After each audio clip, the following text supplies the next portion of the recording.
sometimes just helping people understand the traumatic nature of betrayal, that this is like a real trauma in the brain. This is not, obsession. It's not like a forgiveness. It's not, rumination. This is a primal safety seeking response after someone's history's been blown up.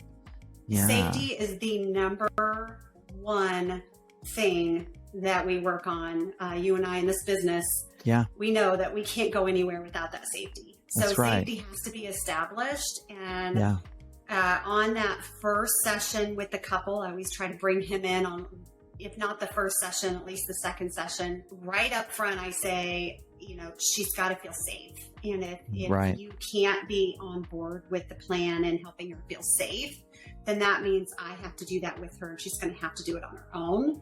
And when she has to do that on her own without your help, that means she's going through this grieving process alone, which is not good news for you, buddy. Not good news. That means she's going to build up resentment more than likely. She's not going to just move on and forget. What will happen is she moves on because she's stronger and she's got help and support. But if she has to move on and you're not there to go with her at the same pace, or at least try, that resentment is going to build and she's going to more than likely end up leaving.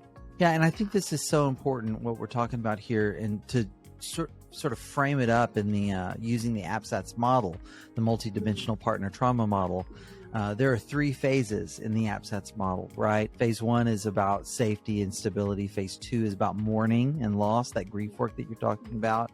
And then phase 3 is where we get into post-traumatic growth. And what I hear you saying, and I think it's so dead on, I share this with my couples as well. Grief is really where the healing happens. It's a hard process, but it's where the healing happens. And it's also very transformative. And so if you're going to remain in a relationship, you need to move through that process together, be changing together, right? Yeah. But you can't do that if there's not safety first.